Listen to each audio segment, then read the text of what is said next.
Welcome to Men Are Forged podcast. This is Cartwright Morris, your host. Thanks for listening today.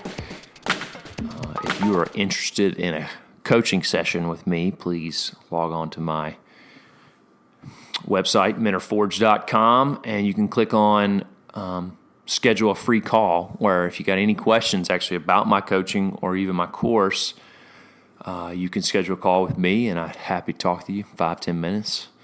Just, anything you'd like to know. So, but yeah, if you are interested in some coaching, life, or professional development, please go to menareforged.com, and you can click on schedule a session under my coaching page, as well as going to calvertandassociates.com and schedule an appointment with me. I do 30-minute virtual sessions, so if you don't live in the city of Birmingham or in the Birmingham area, please look me up there, and I'd love to grab a coaching session with you and see how I can help you grow, learn, and become more the man you're called to be. So anyway, menareforged.com or calvertandassociates.com. Look forward to hearing from you. Now, here's today's episode. All right, welcome in. If you have not listened to episode 56, my interview with Matthew Blade, please go to menareforged.com/guest interviews. You can click the top bar at the home page, and it'll jump straight to the page, and you'll see Matthew Blade right there. How resilience leads to you discovering your identity and your purpose. Please check that out on Spotify or Apple Podcasts. The link will be actually in those show notes, so go there, as well as you can connect with Matthew on his Instagram page, and as well as seeing all of the best quotes from, or at least the best quotes I found. I'm sure there's many more. It was a great interview. He was easy to engage with, understood his story really well. As you could tell, somebody like him, he had to really think through hard decisions, things that were very different outside the norm of what he knew to get where he is today. And now he's, just loving life, enjoying himself, having fun, becoming an actor, growing in his craft, getting more, equating to the role as what it means to be in the film industry. Someone who's known him and seen, bits and pieces of his journey along the way. I would never thought he'd be an actor, but yet here he is, and I recommend you checking out that interview. So what was the questions? This is kind of, you can go through I used to go through the highlights, the minute by minute highlight. You can go in the show notes, check those out. I'll have them actually in the description of each of these episodes. But if you would, I love just going through the questions to ask yourself from the interview. Number one here is what we see is, what have I overcome that formerly defined me? So for Matthew, almost said McConaughey. All right. Matthew Blade, what was with him was how it was the stutter. Oh yeah, that's what it was. Yeah, the stutter. I completely forgot. I'm sorry, I had a brain fart there. It was him getting over his stutter, and being in the acting industry, you can't really have a stutter and be really good at your job, right? There's many moments of trying to articulate and speak in front of people, and you can't really be nervous, and you can't have that. There's got to be more awareness of who you are in that situation to, anyway, as you know, probably know better than me. But anyway, that's just interesting. Probably for me it was, you think you've kind of got this tag of just the goofy guy that you think this is the only thing that's going to bring me to contribute to society, and this is what defined me of who I was. The best job and career I could have would be as a teacher football coach, even though that's very needed, especially for people that, influence kids, but it just wasn't me for some reason. I thought that was my path, all based on a definition of my character, maybe not my character, but my identity. This is what formally defined me. I had to overcome and realize that I could write, I could speak, and I could articulate a thought that is meaningful for others to hear. But that is what used to define me. And so, Matthews was really powerful too, where he is today. So, number 2, what is influencing my decisions? The crowd or my convictions. I think that was really powerful. The quote that he had, let's see, what was it? I needed to know that I could stand alone, that I had what it took to walk away from the crowd. I think everybody in their life have to have that at some point. Now, at some point, does that look like complete just defiance and reaction? I think that is the tension, right? There's a balance to it. I think we either swing way one way or the other, right? The one way is we just basically just blend in with the crowd,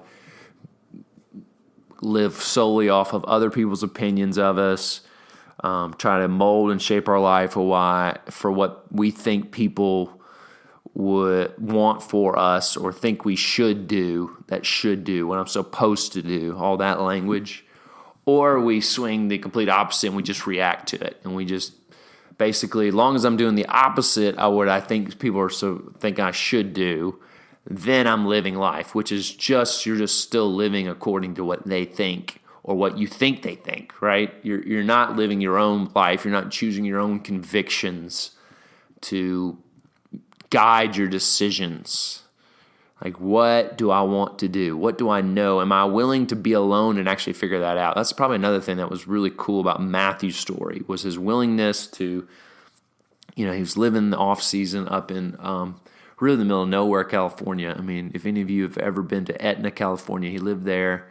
It's really cold. It's up in the mountains, a beautiful place, but it's pretty isolated. And he said, I don't want to spend most of my off time watching Netflix. So he said, I'm going to figure out who I am, what God thinks of me, what really matters most. And that's how he discovered. Are we willing to really figure out what is that conviction in our heart that is me and let that guide my decisions? And we're not going to be perfect in it. And it's not always going to be a positive response. But am I willing to say this at the end of the day, it's who I'm going to be, and this is what's going to happen? So, anyway, what is influencing my decisions? I think that's a big, big question we should all ask. Is it the people around me, or is it my personal conviction? And we'll find out. When you start living more, you have more to add to the people around you than just being blowing as the wind goes. Anyway, there's probably a whole lot more I can talk about on that subject, especially because I've been the guy who just wants to fit in the crowd. Number 3, am I afraid of being honest with myself? So this was, kind of off of that last question. Am I willing to truly see objectively of myself? I think there's such a balance, because some of us probably are just so critical, but we're generally critical from the voice of the crowd. That's the level of honesty we have. We feel disappointment because we felt like we've disappointed others or what others think of us, versus true honesty and objectivity with ourselves of what is really guiding me. Not, I didn't measure up to what this person thinks of me, or that person, my dad, my boss, my friends, my peers, this girl I'm trying to pursue. We can be easily critical, but that's not necessarily honest. That's not really objective. The actual fear of kind of what Matthew said was the willingness just to stand there with his own thoughts and truly dissect why he's making decisions, why he is moving forward in his life. And for him, it was, I think there was a great line he had, and I'm trying to remember where it was. Oh yeah, it was early on. So minute 11, I can no longer live a compromised life, and that was what caused him to leave Ole Miss and take a break for 2 years, live in California, and I think that was really good for him. Yeah, there was something else he said that was really good related to that. Yeah, I think I'll get to that minute 35, second 30, talking about LA needs turkey hunt Matthew. That was really good moment of the interview. But yeah, am I afraid of being honest with myself? Am I learning to, in moments where I'm feeling discomfort, disappointment, someone did something that hurt me, am I willing to break that down and ask, why am I feeling hurt? Why am I feeling discomfort? Where is that coming from? I'm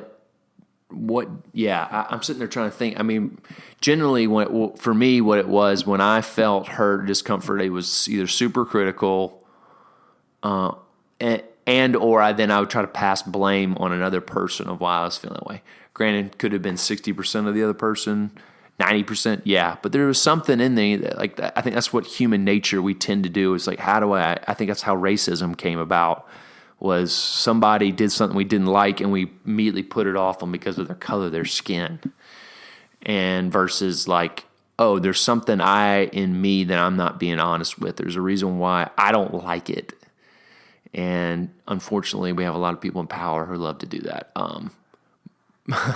which is a whole other topic as well. But the honesty of, man, maybe there's something that could be worked out in me. Maybe there's more understanding of why I felt so much pain in that moment when someone said that or did that. And then honesty from the next level of big picture of my life. Am I making decisions? Why am I making the decisions I'm making? And then it goes back to question 2. So, all right, then question 4, when have I been good with being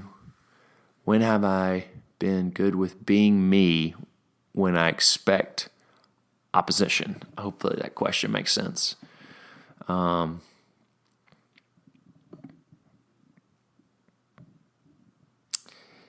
think that's, he was kind of telling his story with choosing to go into the acting industry, and he needed support in that moment. But then what he got was opposition. But now that he's become more successful and he's enjoying it, people now see that and now are giving more praise. But it's like, that's kind of when you find out really who's in your corner, is when it doesn't make sense to them. They're willing to kind of put their arm around you, say, all right, I don't get it, but hey, I'm supporting you if you think this is the right decision. So, but that's, I think, a good question for all of us, is that willingness to stick to our guns, be present in who we are, be me in the moment, even though I know someone is going to be critical, even abrasive or even belittling, towards us, and dismissive. I mean, that's kind of all those things I consider and think is like, am I willing to kind of just stand there in it and go, all right, you don't have to agree with me. It's fine. And you really do find out who actually wants to understand, wants to actually be in your corner, help you in the decision making, or help you in your process of what you need to figure out. I think and a lot of times people are just afraid of failure, and they project that onto you, and they don't know how to actually help you, so they just are critical, sarcastic, demeaning. And so which is their problem. That's not yours. So how can I be me in that moment and not, react to maybe some opposition to some of my just strong decisions, or me just showing up and being myself. Yeah. Anyway, so number 5, how have I attacked shame in my life? So that was a big one. That was kind of towards the end, really. I asked him the questions. What are 2 things you would tell your 20-year-old self? And the big one, it was really attacking shame. It's attacking anything that causes shame in your life. Attack anything and And you do that through honesty. So that was a big kind of theme through Matthew's life. Now I guess I want to change the title, How Honesty Leads Us to Discovering. Honesty is probably a better word. I just like that word, resilience. Anyway, how have I attacked shame in my life? That shame, I think that's the difference between shame and guilt. We have to really define that. The shame says I am bad, where guilt says what I did was bad. Shame attacks the identity, guilt attacks the action. And in those moments, sometimes when we have failed, when we have messed up, made mistakes, sinned against others, sinned against ourselves, how do we address that shame? Do we then adjust the action? Do we change the mindset and then the action is changed, or do we immediately take it to heart and then start thinking we are bad? And that's why he said you got to attack that thing and attack it with honesty with others, how to really grow in sense of self, to love self, to find value in self, and not allow shame to guide your life. That's the thing. Shame can be so crippling, so demoralizing. It wants to keep you where you are, and shame just kind of continues to create a cycle. Which is kind of a good lead-in, I guess, for next week. I hope y'all get excited for my guest next week, which is Jay Stringer. For those who know who he is, he wrote the book Unwanted, How Sexual Brokenness Leads to Our Healing. I kind of maybe butchered that subtitle, but it really does. I mean, and he kind of talks about shame, that really shame is not the... let's see. He said pleasure is not the driving force in pornography use. It's shame, and that's just interesting. That I hope you tune in next week, Monday, for my interview with Jay Stringer, because he definitely hits on this topic that Matthew was hitting on in his life, and really hitting that shame. And I think he probably would say that shame was a little bit connected to his stutter. There is a physical representation of shame in our life. There is it affects us physically, it affects us emotionally, mentally, that we lose part of who we are when we don't attack shame. We allow it to just fester in our life. I know there's many moments in my life where I felt just shame for who I was, that I didn't feel good enough, didn't feel I had anything to add to people or value. And so anytime that I somehow failed in that in some kind of way, or perceived I did, shame just led to despair, really, which led to me feeling trapped, lack thereof. And therefore you had to address that.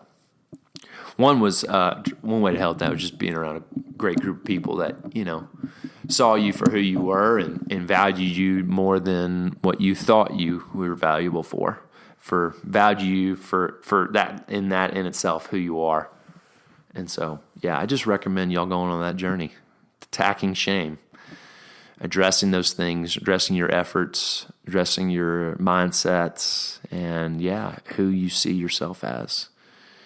And I think the only way to do that is really just find yourself in Him.